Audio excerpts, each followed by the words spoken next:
All right, so let's review the concepts you hopefully learned in BioBlitz Part 1, how energy flows and matter cycles in an ecosystem. So let's think about where our energy comes from, and then we can think about how it flows through an ecosystem. So energy can change form. If you remember from fourth grade, you learned there are different forms of energy, and energy can be transferred from one system to another, and it can change from one form to another.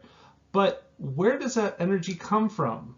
Well, let's think about it. I'm going to use my son as an example. So let's say that my son's going to go out for a run. Well, he needs energy to be able to do that. Where's that energy coming from? Well, he has to eat food. Let's just say he has a chicken sandwich. Okay, well, he's getting energy that's stored in that food, but where did that food get its energy from? Well, the chicken at one point was alive. It was a chicken running around, and it got its food by eating and digesting a plant. Okay, well, where did the plant get its energy from? Well, as you've probably guessed, that plant got its energy from the sun. So think about it. Think about the last meal that you ate. Anything that you ate, ultimately, you'll be able to trace its path of energy all the way back to the sun. The sun is the ultimate source of energy on our planet. So as I just said, the sun is the ultimate source of energy on our planet. So let's just think about it another way. Let's think of it as a chain of events. Okay, so it starts here with the sun, and you can see right here in our picture that the sun is providing a continuous stream of light and heat. And those are two different forms of energy. Okay, but it's energy that's coming from the sun millions of miles away and coming into our planet. So that's the first step on how energy gets to our planet and into our ecosystem. Okay, so now that the sun and its energy in the form of light and heat has made it to our planet, where does it go from there? What's going to be able to use that energy that comes from the sun? Well, fortunately for us, there are organisms on our planet that can use that energy directly, and those organisms are called plants. So plants are going to use the light energy from the sun, and they're going to go through a process called photosynthesis, and they're going to turn that energy into food that the plant can use to grow. Now, some of the light energy from the sun gets reflected off of the plant. It doesn't use all of that energy, but a lot of that energy that comes from the sun, that sunlight, is used by the plant. It's combined with carbon dioxide and water. And fortunately for us, the plant also gives off oxygen. That's a very important byproduct for us. But in terms of energy, energy comes from the sun, it goes to the plants, and the plants are the first organisms that are able to use that energy and convert it into food. So now that we've seen that energy ultimately comes from the sun and then gets transferred to the first organism that can convert it into food, which are plants, where does it go from there? Well, fortunately for us, we, animals, can eat plants. And that's good for us because plants are storing up that energy from the sun. They're converting that energy that comes from the sun into food, and then we can eat the plants and we can get energy from them. We could also eat animals who in turn are eating the plants. And so the energy goes from the sun to the plants to the animals and ultimately to us because we're eating the plants or the animals that ate the plants. Now, what does that do for us? Well, energy in our food does a lot for us. First thing is it allows us to live. Being alive takes energy. And moving, right now you see my hands moving, my lips are moving, my eyes are moving. As my body moves, I need energy to do that. I get that from my food. My body is warm right now. The average human body is about 98.6 degrees Fahrenheit. That takes a lot of energy to maintain that kind of body warmth. I also can make sound. You hear me talking to you. That sound takes energy. So movement, body heat, but then also think about it. If you get a cut or a scrape or you break a bone, your body has to repair itself. Well, that takes energy. So what does this mean? Well, all of these things, moving, talking, body warmth, body repair, that all takes energy. Where did I get that energy? From food. Where does that energy come from? Well, ultimately, I either ate an animal that ate a plant, or I ate plants directly, And where did they get their energy from? They got their energy from the sun. So what happens next? First, we have the sun that's sending a continuous stream of energy in the form of light and heat to our planet. Then we have plants taking that sunlight and converting it into food. Then we have animals eating those plants. What happens next? Well, ultimately, all plants and animals, all organisms will die. It's just a part of life. It does happen. But what happens when a plant out in the forest dies? Well, it doesn't stay there forever. The plant gets recycled, as it were, into nutrients. Well, how does that happen? Well, there are these tiny organisms called decomposers, mold, fungus, okay, things like that, and they will break that organism down into nutrients, which then go into the soil and can be used again by plants. But the key thing here to remember is that the energy from that organism that has died doesn't just go away. The energy that was in that organism doesn't evaporate. It gets transferred back into the environment, and one of the ways that happens is through decomposers.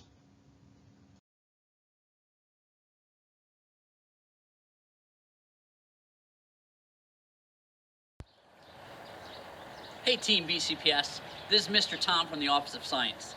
I'm here to talk to you about a very important celebration that was first celebrated back in 1970.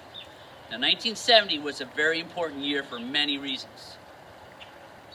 The Baltimore Orioles won the World Series. The Beatles broke up. A space probe landed on Venus. Kermit the Frog was first quoted as saying those famous 5 words. It's not easy being green. And you know what? Kermit is right. It's not always easy being green. But we've got a very special celebration coming up very soon. We want you to be a part of it because 1970 was when the very first Earth Day was celebrated. In fact, April 22nd, 2020 is the 50th anniversary of Earth Day. Yay, Earth Day! Celebrate this important anniversary with us all next week by participating in activities that promote environmental activism. The Office of Science is producing a menu of activities that we'll be sharing online to celebrate this anniversary. So some of the items you can complete independently, some with your siblings, and some can be completed with your entire family.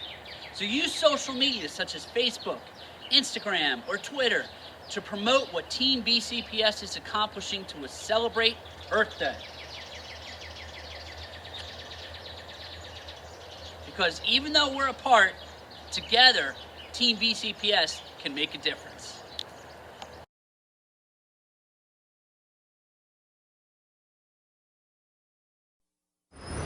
There are more than 6 billion people on Earth. We live in big cities, small towns, and tiny villages.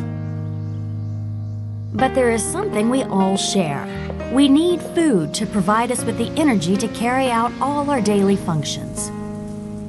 The flow of energy begins with plant life, which is the first source of food energy in an ecosystem.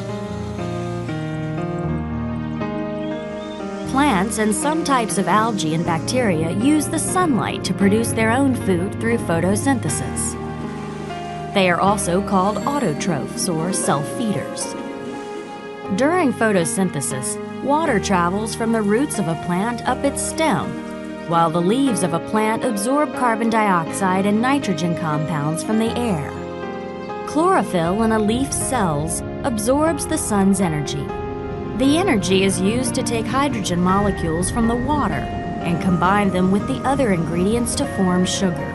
This process also results in oxygen being released back into the air. The sugar or glucose is converted into proteins, fats, and starches, the complex compounds that are necessary for life. These compounds are needed not only for the lives of plants, but also for all living things that get their nutrition from eating plants or eating organisms that eat plants. Ecologist Raymond Lindemann realized that in the Eltonian pyramid, there are fewer organisms at the top because energy is lost during each transfer. Lindemann created an energy pyramid of trophic levels. The bottom level of the pyramid is made up of plants, the source of all the energy in the pyramid. But plants use some of that energy in their life functions. The next level contains primary consumers, the animals that eat plants. These herbivores or omnivores take the remaining energy from the plants and use some of it. The next level up is the secondary consumers, animals that eat other animals. These carnivores or omnivores also take their share of the energy. The third level is made up of tertiary consumers, animals that eat secondary consumers. There isn't enough energy available to sustain large populations at this level. This loss of energy is called the 10% rule. For example, when the rabbit ate the sage, it received about 10% of the stored energy of the sage. When the golden eagle ate the rabbit, the eagle received about 1% of the original energy available. The higher up the food chain, the harder it is to get sufficient stored energy from a food source. This means that at the bottom of the pyramid, there had better be a plentiful supply of plants in order for the animals at all the other levels of the pyramid to survive. There's another type of organism that has an important role in food chains, the decomposers and scavengers. By breaking down the remains of plants and animals, the decomposers release nutrients back into the soil, nourishing the plants to start the energy flow all over again. Some of the bacteria that live in our bodies are decomposers. They break down the food we eat so that it can be digested. Another decomposer is also one of a gardener's best friends, the earthworm. By eating their way through the soil, earthworms break down organic materials and create a nutrient-rich mixture ideal for growing plants. When one is affected, the energy levels of all others are affected. Producers, consumers, and decomposers. Each are significant contributors to the survival of life on Earth. So let's look at this model. This model is called a food chain, and it's going to kind of demonstrate for us how energy flows through an ecosystem. So you can see right here, we start with the sun, and the sun is giving off energy in the form of light and heat, and that energy arrives at our planet, and the first organisms that can use that and turn it into food is plants. Now, these plants are then going to be eaten by animals. So we see here that the rabbit is eating the plant. Well, what eats the rabbit? Well, possibly a fox. A fox could eat the rabbit, and the energy from that rabbit, some of it, not all of it, but some of that energy will be transferred to the fox. Now, what happens there? Well, eventually this tree, this rabbit, this fox, they will die. That is part of life. And their energy is going to be transferred to these decomposers, like this mushroom, which is a fungus, or this bacteria, which is another type of decomposer. And so this energy is going to flow through this ecosystem. But ultimately, the ultimate source of energy on our planet is the sun. So we just finished looking at how energy flows through an ecosystem. Now I want to change gears and look at how matter cycles through an ecosystem. There's a big difference between matter and energy. Matter is the amount of stuff that makes up an object. Anything that has mass or weight has matter. And so I am made up of matter because I'm made up of mass. Your book has matter. Your computer, your desk, your tablet, anything that you can think of that has weight, has mass, has matter in it. So how does that cycle through an ecosystem? Well, let's look at this model here on this PowerPoint slide. This is an example of an aquatic food web. Aquatic is just a term that means water. And this food web shows what is eating what. What organisms are eating what other organisms? Well, we have plants in here. Phytoplankton are a plant-like organism that live in the water, and they're getting their energy by converting that light that comes from the sun into food. Okay, so what happens once the phytoplankton has made food from the sunlight? Well, it gets eaten, and you can see this arrow here. The phytoplankton might be eaten by prawn or by mussels. And they're actually going to eat the phytoplankton, which means the matter that made up the phytoplankton, the stuff that made it what it was, gets transferred to the prawn or the mussels. Okay? Well, what happens from there? Well, those animals are going to get eaten by other animals. For example, the prawn might be eaten by the striped bass, or it might be eaten by the gull. Okay? Well, what's going to happen then? Well, eventually, as we said before, all organisms are going to die. It is a part of life, but their matter doesn't just disappear. Just like their energy doesn't disappear, their matter doesn't disappear. Okay? So when they die, organisms called decomposers are going to break down their matter into something called nutrients. So when the striped bass dies, or when the gull dies, or the prawn, or the mussels, or any organism on this food web, when it dies, a decomposer is going to take the remains, the matter that remains, and it's going to turn it into another substance called nutrients. Nutrients can be found in the soil, and even in an aquatic setting like a pond or a lake or even the ocean, there is soil on the bottom. And there are plants that grow out of that soil, and an example of that might be seaweed. And so what's going to happen is that matter that started with the phytoplankton, it then transferred to the prawn when the prawn ate the phytoplankton, and then the striped bass ate the prawn and the matter cycled or transferred to the bass. When they died, the decomposers cycled that remaining matter into nutrients. Those nutrients are now going to be used by plants. And so it's a whole big cycle.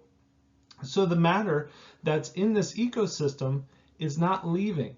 It's not coming from any outside source. It just keeps getting used over and over again, which is why we say that matter cycles.